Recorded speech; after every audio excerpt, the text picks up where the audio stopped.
Shri Mataji, everyone. A very warm welcome to today's morning meditation.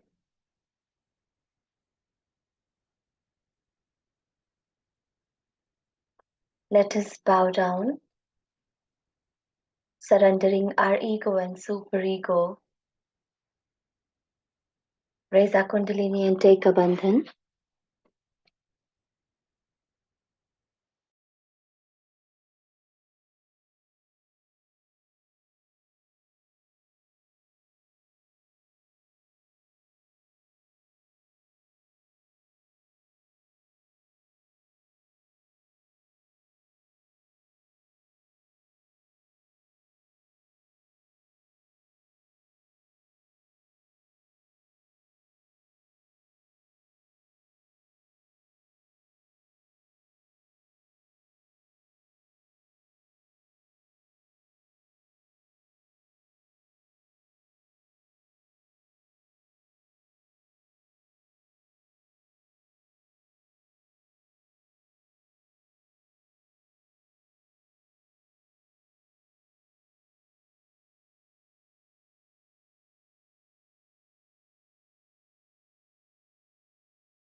Let us settle our attention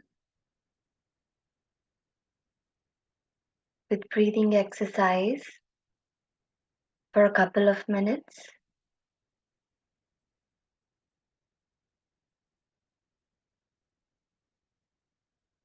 Inhaling to a count of 4. We will hold the breath to a count of 4 and exhale to a count of 4 at our own pace, trying to settle our attention on Sahasrar and be grounded at the same time, having our attention at Mooladhar as well. Let us do this for 2 minutes.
Now keeping both our hands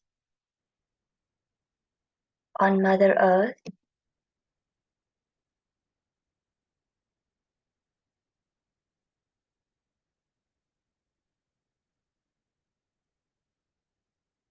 we request Shri Mataji, who is the Mother Nature.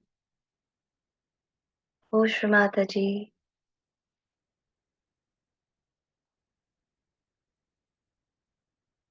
please absorb all the negativities from my inner self.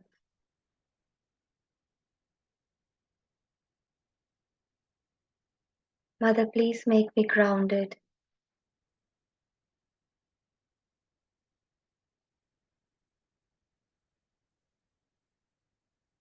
Please give me the qualities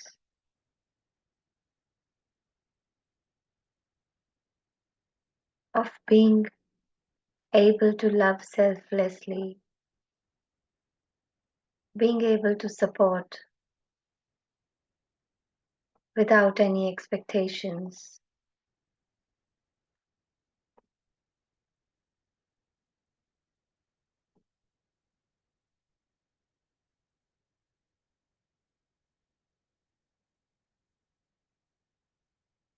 Let us take Shri Adi Bhumi Devi mantra once. Om Tvameva Sakshat Shri Adi Bhumi Devi Sakshat Shri Adi Shakti Mataji Shri Nirmala Devyai Namo Namaha.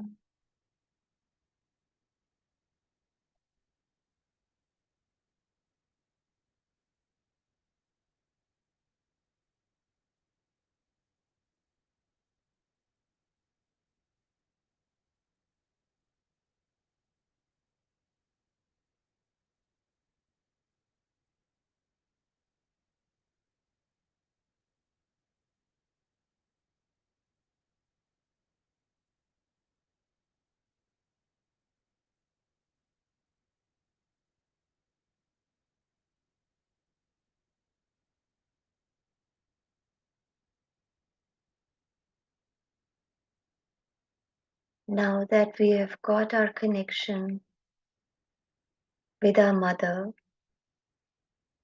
Earth, in the form of Shri Mataji,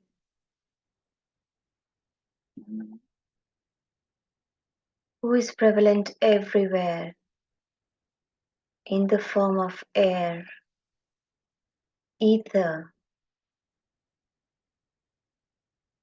the light,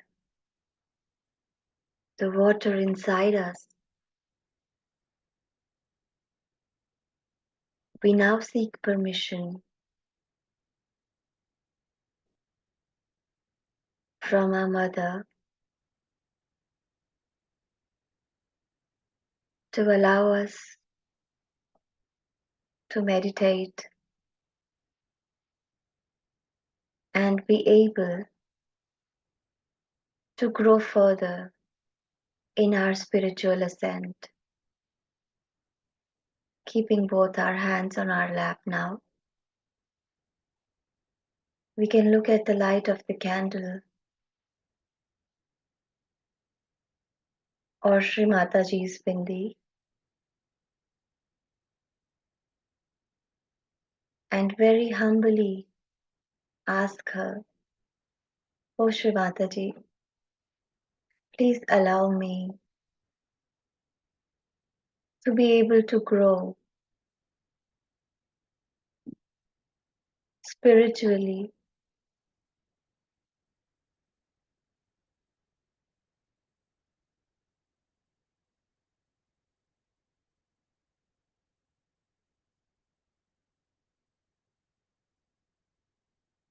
Mother, please show me the area where I can work on myself.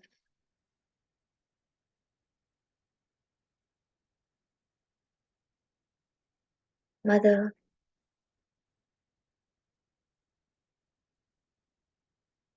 I want to be one with you.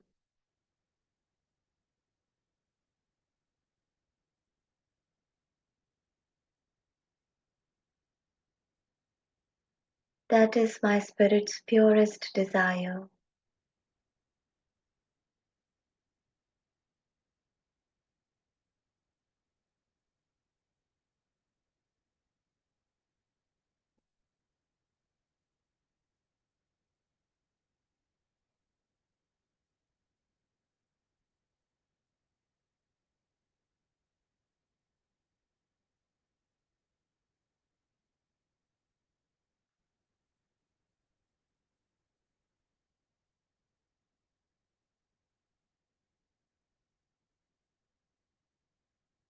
Shri Mataji, I do nothing. You are the doer. You are the enjoyer. You are the planner.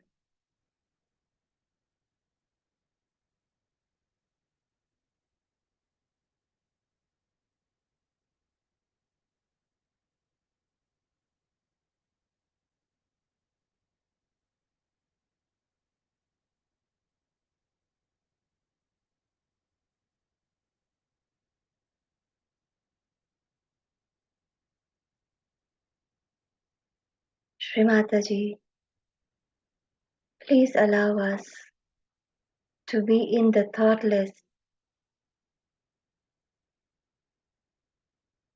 the state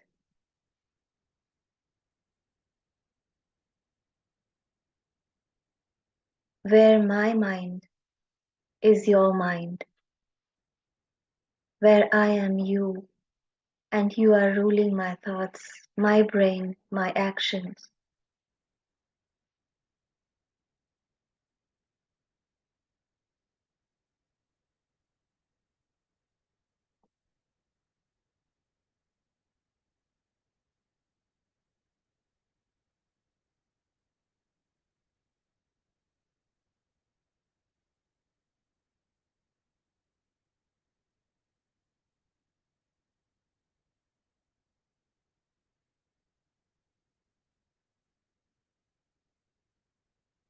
Moving our attention to Mooladhar,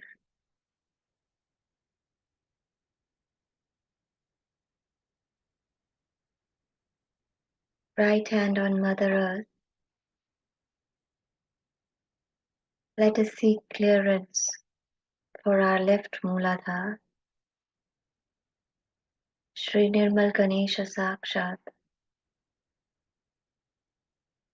Om Tvameva Sakshat Shri Nirmal Ganesha Sakshat Shri Adi Shakti Mataji Shri Nirmala Devyai Namo Namaha.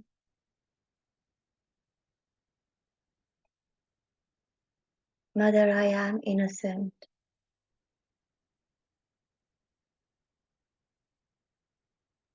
I am the spirit which was made by you. I am a part of you. So how can I be anything but innocence? Mother, please glorify this aspect of my personality. Please clear my left Mooladhar.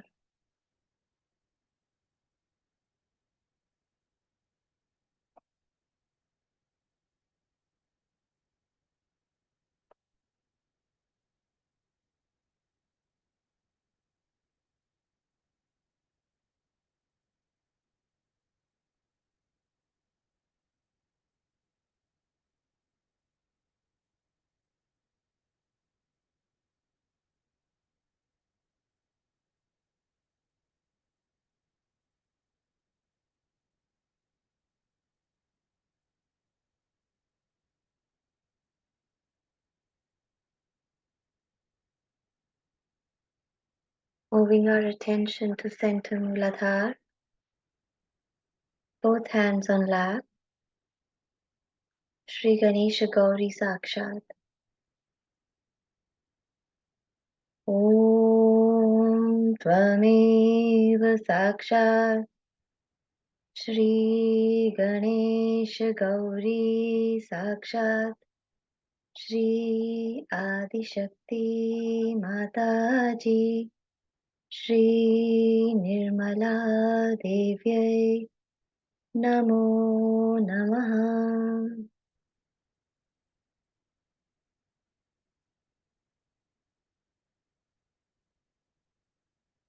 Shri Mataji, please make me innocent.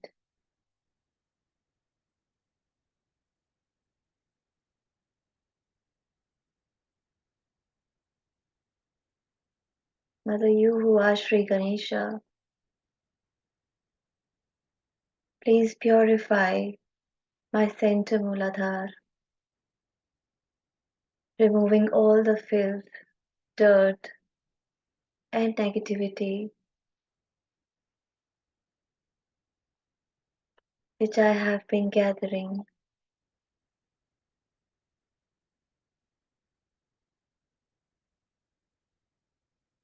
Mother, please clear my center Mooladhar.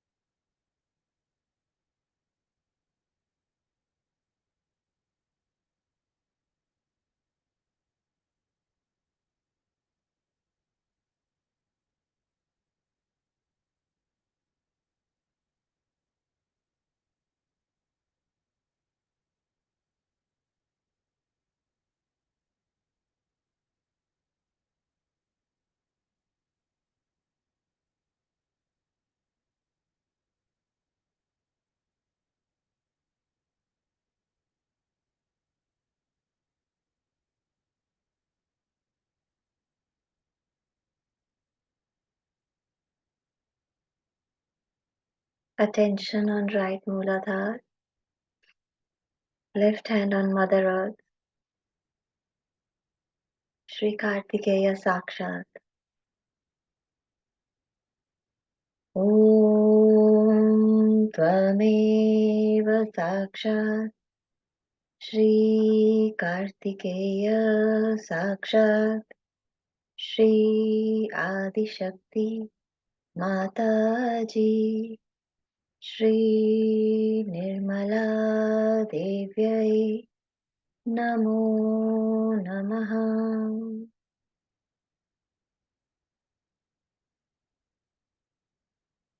Shri Mataji, please make me worthy of your appreciation and love.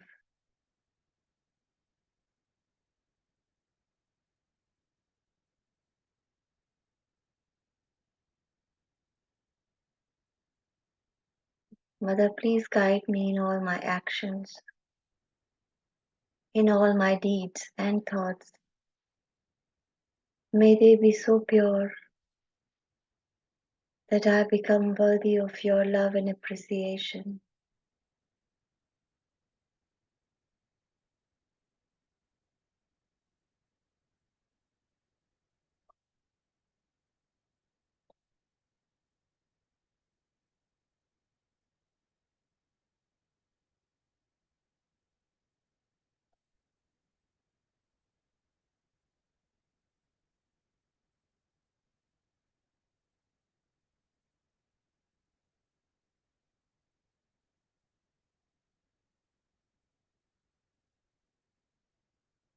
Sarva Rakshasa Hantri Mantra.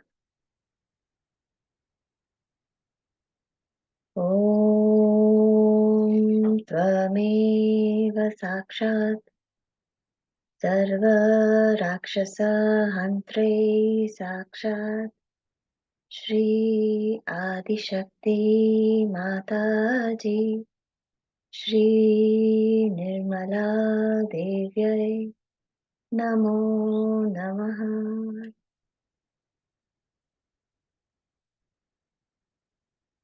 Mother, you are the destroyer of all the evil and killer of all the devils and demons. Mother, please destroy all the negativity which is prevalent inside and outside me.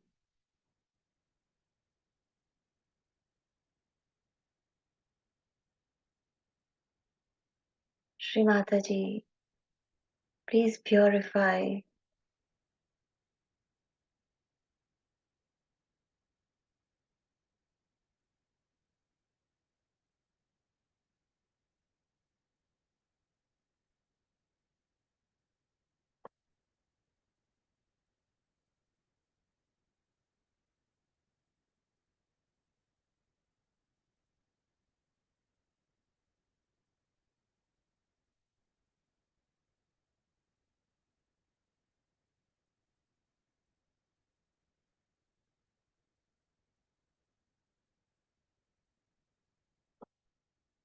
both hands on lap.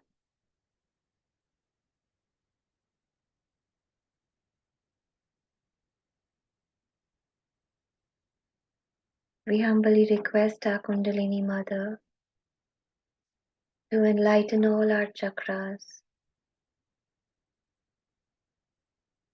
O Kundalini Ma,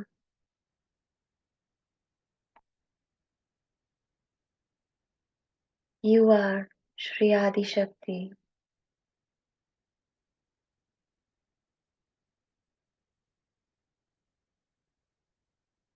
Mother, please enlighten all my chakras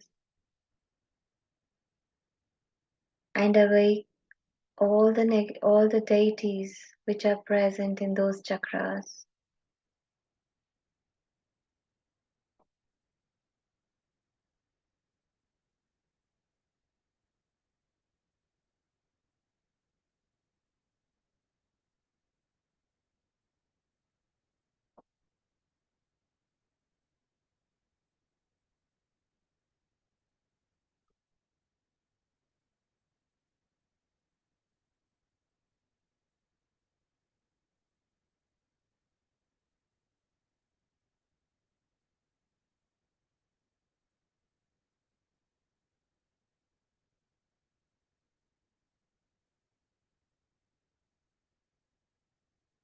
keeping our right hand in front of our Nabhi, keeping our palms stretched so that we can give vibrations to our Nabhi, Swadhisthana and Bhavasagar.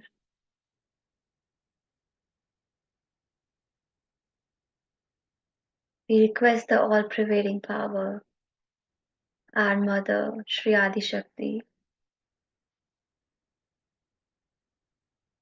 Mother, please remove all negativities from my Nabhi, Swadhisthana and Bhavasagar. Shri Mataji, please give me a healthy body, healthy gut,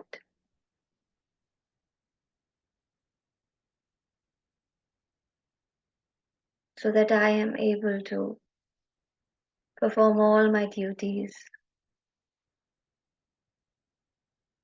towards the family I have as a part of this body and towards Sahaj.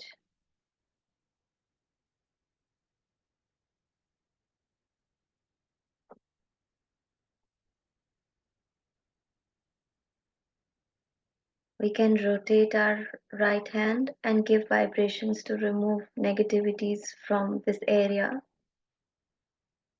or we can just keep our hand there, giving the vibrations or feeling the vibrations.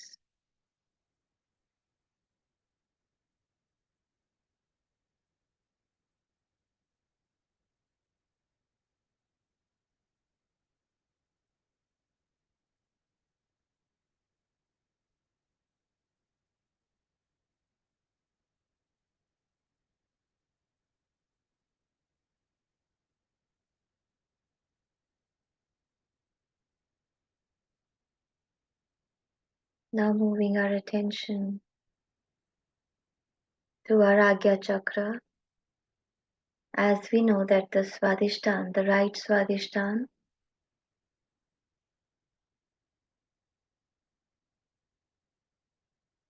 has a very important role to play in our brain function and our Agnya chakra.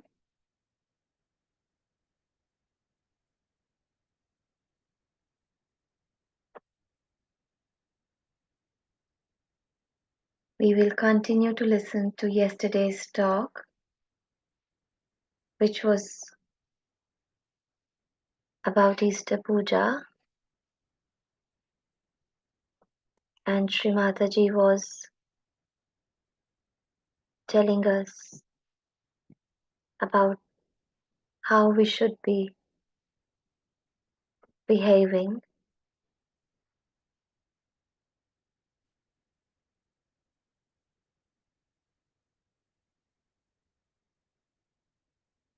We'll keep our attention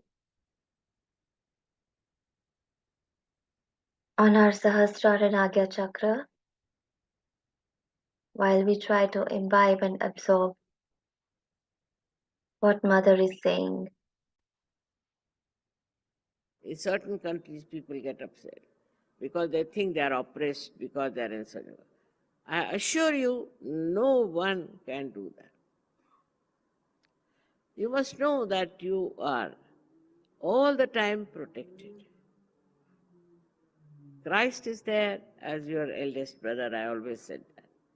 But also you have your mother, and you have all the ganas and all the angels around you. When I see this, I just thought, look at this. In every country they have shown angels and ganas are there. Such pure forms of protection you have. So there's nothing to worry about your destruction or your impediments or whatever you may call it, a kind of a destructive forces acting on. From the life of Christ, we have to know that no one can destroy a realized soul in these modern times. As it is, they never destroyed. We had so many saints who were killed, who were tortured. But see, they still exist as poetry, as poems, also as their blessings everywhere. They are not finished. They are not dead, though it seems that they are no more. But even to take their names and to call them, they work out. They are there in their spirit and they help. Assured by Christ's life, by his resurrection, we are resurrected people. Of course, our body also has changed. After resurrection, you know that your chakras work out, all the curing and all the blessings. Our attitude, our mental attitude also changes, and also our ego subsides. Not only that, also our conditionings go out. Especially, I was so happy that those people say who are born in a particular religion immediately see what's wrong with that religion. As if they turn round and see the image of their society and know what's wrong with them. And when they start meditating on those corrections, it works. Societies are improving. You see, so-called religious ideas are falling into their own traps, and they will all fall because there's falsehood. That's not real religion. The religion is within ourselves. And this pure religion is the one which is a global religion. The solution comes like this, that supposing you have wars.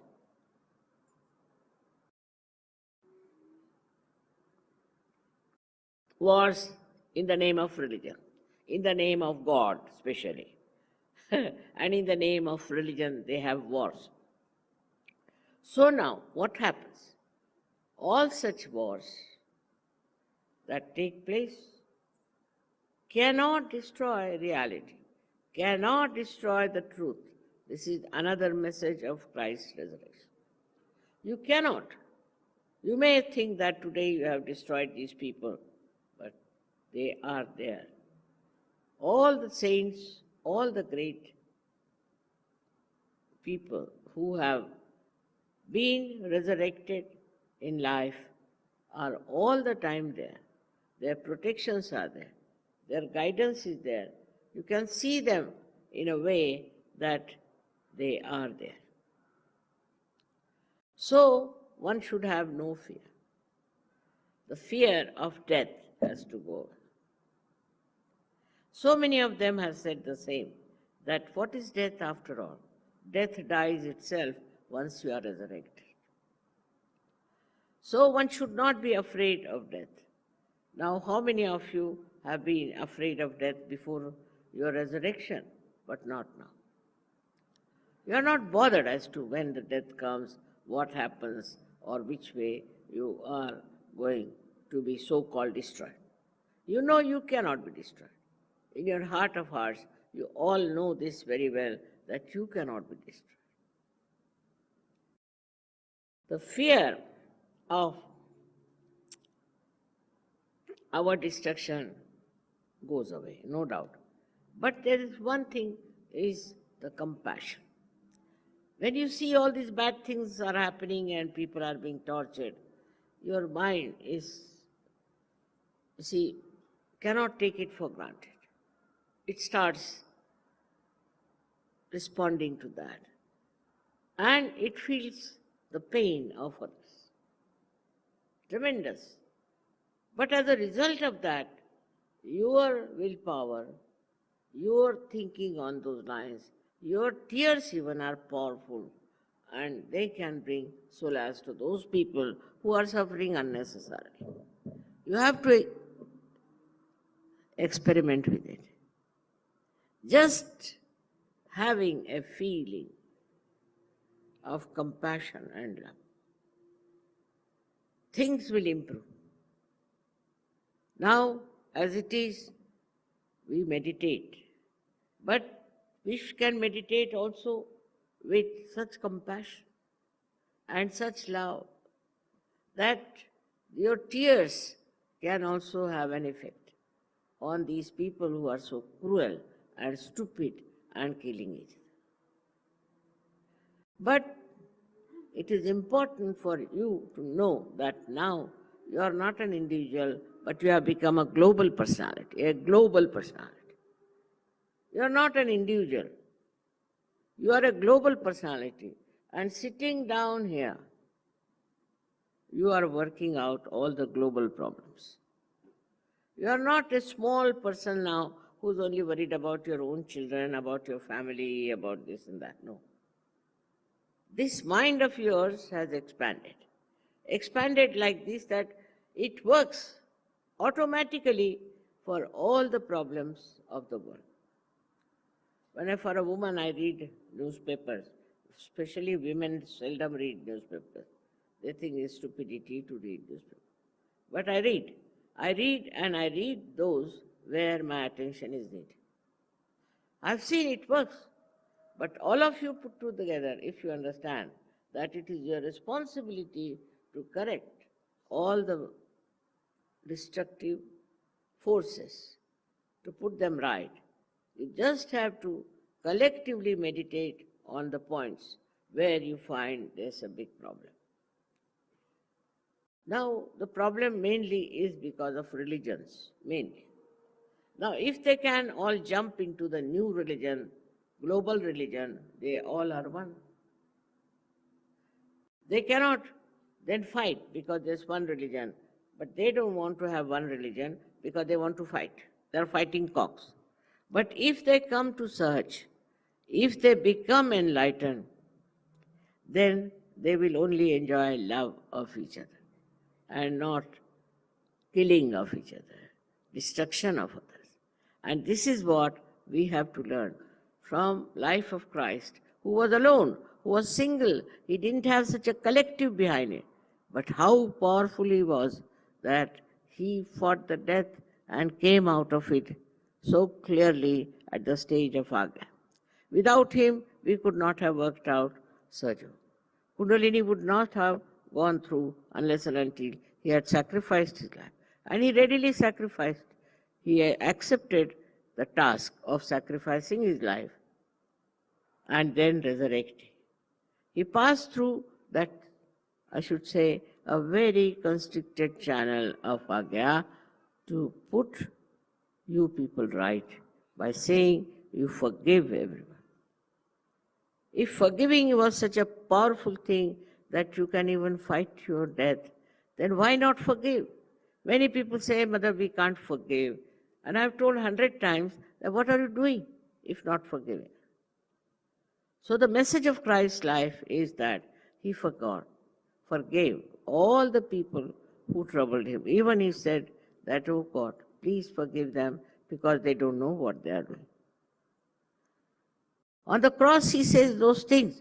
When he was tortured, insulted, he says what? Forgive them. Have pity. Have sympathy for them. Because they don't know what they are doing. They are killing the Son of God, and what will happen to them? Where will they go? What will be their situation? This one is a big message for us. That even on the cross, he said, forgive. Oh God, oh Father, forgive. In the same way, we have to also forgive people.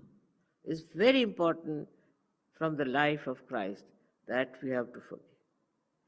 His forgiveness was of the greatest importance for the world to understand. You must forgive. If we learn how to forgive, you will be amazed, half of the wars of this world will be finished.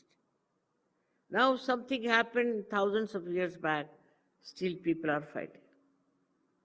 Still they are fighting, thinking this thing happened so many years back, so they are our enemy.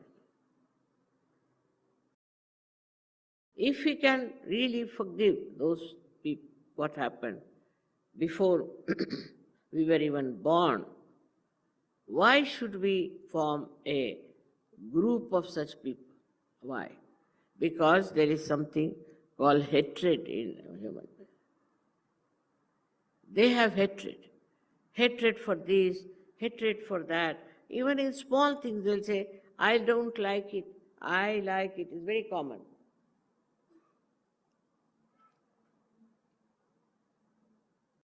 Nowadays, especially. When we were young, we were not supposed to say such a thing. I don't like it, I like it. We are not supposed to say. But nowadays, freedom has given them to talk like this. I don't like it, I don't like that, I don't like that, I don't like that person. Who are you? What do you think of yourself to judge others? You don't know how to appreciate. You don't know how to enjoy. And only what you go on saying, I don't like it. And supposing you like it, what will you do? Whether you like it or don't like, it's just the same. But just to show off their ego, we say, I don't like this way, I don't like. Because there's no love. If there is love, then you can enjoy everything. You'll never say, I don't like it, I like it. You will definitely enjoy if you really say that I enjoy everything. You are closing down yourself by saying, I don't like it, I don't like it, I don't like it. As if you are a great connoisseur or a person, a judge, to say this. It is very remarkable that in the West is even more prominent, that they will say, I don't like it, I don't like it. Of course, in the East, I would say in India, if somebody says like that, people will say just trying to show off on the face. But showing off is not regarded as a bad manners. It's not regarded as bad manners in the West. To feel shy of anything is regarded as bad manners. But to boast of something, nobody feels that it is a bad thing. Did Christ boast of anything? Never. He never boasted of anything. But when he saw people were selling things in the holy places, what did he do? He started beating them with hunters. Because that was wrong, absolutely wrong, against the holiness of the place. But he didn't say, I don't like it. No. He just showed his complete disapproval of the whole system of selling things in the temple or in a holy place. People go there to worship. They need a mind which is devoid of money orientation. There should be no money orientation when you are meditating. This is the biggest problem of today. Everything is money orientation. You like a car which is very expensive, so you want to have. By hook and crook, you will get that car and sit in that. You might be a thief, but you buy an expensive car to show off. Perhaps maybe because you are a thief, that's why you want to hide your personality. So there is no truthful life. It's all just showing off and thinking no end of yourself. But when the death will come at your doorsteps, what will you do? At that time, you will be trembling. With all your so-called achievements and so-called showing off, you will just tremble before death. But a Sahaja Yogi cannot. He will lie. If the death has to come, it has to come. He will not tremble that the death is something dangerous, but is a place where he can go and rest. He wouldn't mind. He wouldn't mind anything because he is above death. He is above destruction.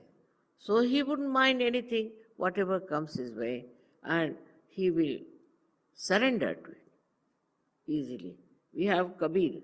Kabir has written so many poems, mostly about death. He said, when death came, I didn't say a single word. I didn't fight. But what I did, I took a sheet on top of me and went off to sleep. How sweetly he describes death sometimes. And Kabir then reminds me of Christ. How sweetly Christ also went through all these things. And when he died, the whole elements shook. He was the master of elements. They shook. There was earthquake and all kinds of things that happened. They felt his death, not he. They felt that such a great divinity, which is the essence of existence, has been killed like this. They also didn't know that he is going to come back to his life. They also were not aware of it, but he did. He did came out of that deadening thing for which everybody was so much shocked. His death itself gives us strength, that we have no death. We have resurrected and resurrection is with us. But we have to establish our Sahaja Yoga, our meditation. That's very important. The other day I met one lady. She told me of several miracles in her life, how she was saved. She was about to die. She came across an accident, but how she was saved. While her husband, he succumbed to all kinds of things. So I said, what do you mean? How it happened? He said, Mother, it's nothing but Shraddha. Shraddha is dedication. Surrendering. Because I'm surrendered. But I said, how? That I don't know. I'm just surrendered. I feel so comfortable, so lively, and so much out of fear when I know I'm surrendered, completely surrendered to my spirit. And this is what it is we have to learn when we meditate, that we have to surrender. Muhammad Sahib has called Islam means surrender. Though they don't surrender, otherwise, you see. But what is it that you must surrender to your global nature, to your higher nature? You must not die out, you must not fizzle out into these worldly turmoils and worldly things. It's a very strength-giving example of Christ. And He is with us. He will always guide us. He'll look after us. Not only, but He'll also give us strength. He will destroy all those who will be against eternal life. He'll destroy nonsensical things. And you are seeing now how in Kali Yuga all these institutions who talk of religion and fights are getting destroyed. Automatically, we have done nothing. On their own only, by their own doings, they are finishing. Because there's no reality. There's no spirit in it. And without the spirit, what is left is nothing but a dead body. The whole understanding should be for Sahaja Yogis that we have to be spirit-oriented. Not money-oriented, body-oriented, emotion-oriented, but spirit-oriented, which is a joy-giving thing. And you'll be surprised with that orientation. You will be the most happy, most loving, most beautiful person. Immediately people will know around that there's something about this man, some spark, about this lady, some sort of a spark that she is or he is so much different from us. It can be recognized in no time. Now, at the time of Christ, very few people could recognize because they were not enlightened, because they are very much below the level of human beings, I should say. But you are not. You are quite aware. You are born in modern times. And at this time, when we think of Christ, we should know what a life it was, what a grand personality it was, that it subjected to this kind of a torture. He could have destroyed all of them in no time. He was so powerful, such a powerful personality, but he did not. He forgave them. He gave you the message of forgiveness, the greatest force that can work out. Now also you should surrender yourself to this idea of forgiveness and really try to forgive. You'll be amazed, you'll feel very much peaceful, very happy, and the person who has tortured you will come around. What we have to do is now to transform people. That's our job. We have to transform them. We are transformed. We are at a point, we can call it, we are resurrected. We have to resurrect the whole world. That's our job. So that all these fights, all these quarrels, all this falsehood will just be finished. For us, Christ is our leader who has done this for us. He came as an ordinary human being, lived like an ordinary human being, with all these powers within him. He never used them to destroy. In the same way, we can also, with love and affection, we can also really come out of our death, come out of our misgivings, come out of our destructive nature. This destructive nature is the most dangerous thing for Sahaja Yoga. That's the only hope we have, that Sahaja Yogis are resurrected. Only thing I know that if we have so many Sahaja Yogis, this world will change. This world has to change. But your progress should go on. You should progress more and more, you should not retrace back. For small things here and there, don't worry.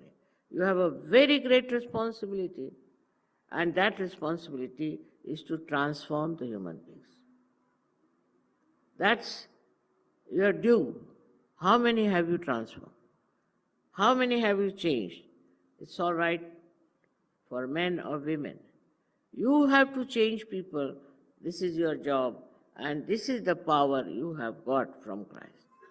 That you have to change them, transform them into the new world of happiness and joy, which we call it as the Sahaj Nirmal Dharma. If it works out, if it really works out, think of the world, how beautiful it will become for us.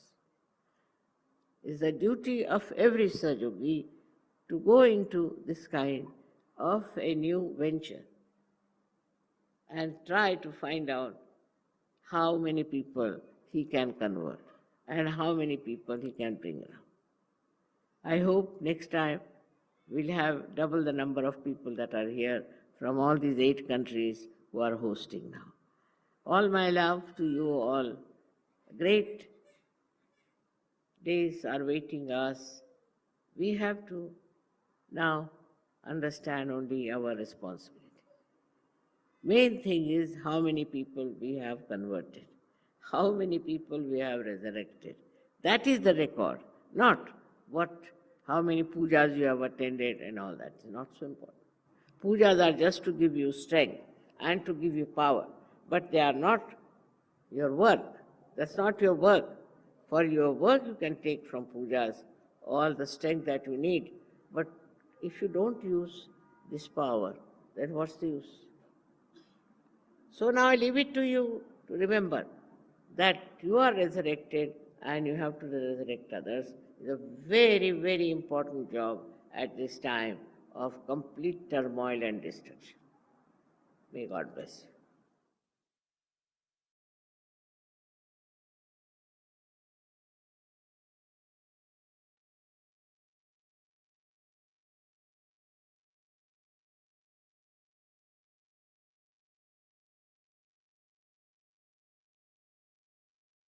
feeling the beautiful vibrations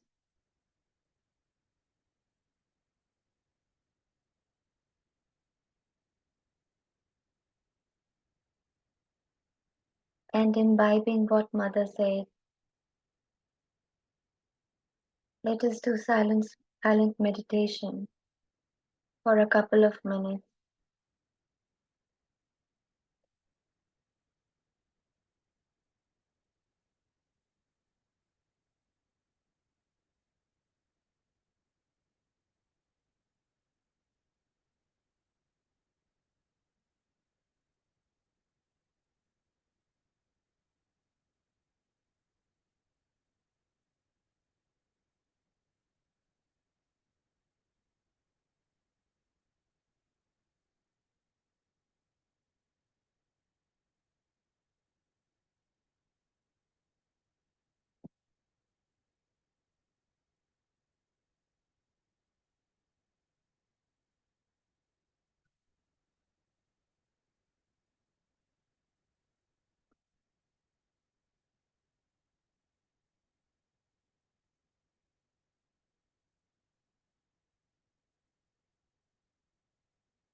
As Mother said, forgiveness is the essence. Let us just a few times say Hum Ksham, covering our ego and superego, reminding ourselves that if I forgive, only then I am able to resurrect and move forward in my journey. Hum Ksham Hum Ksham Hum Ksham Hum Ksham.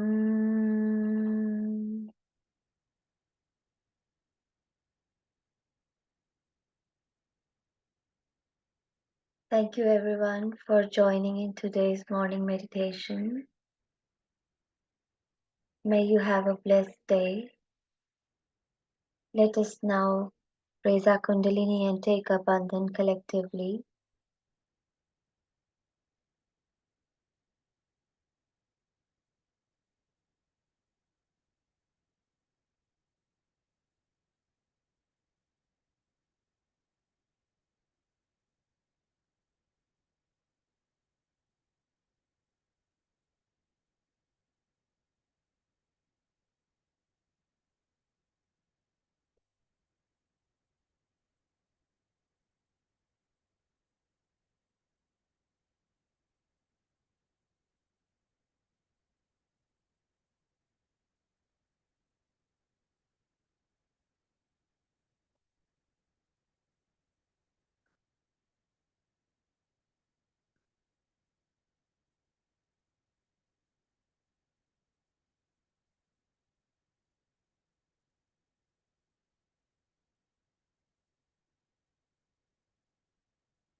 Jai Shri Mataji, everyone. See you tomorrow morning.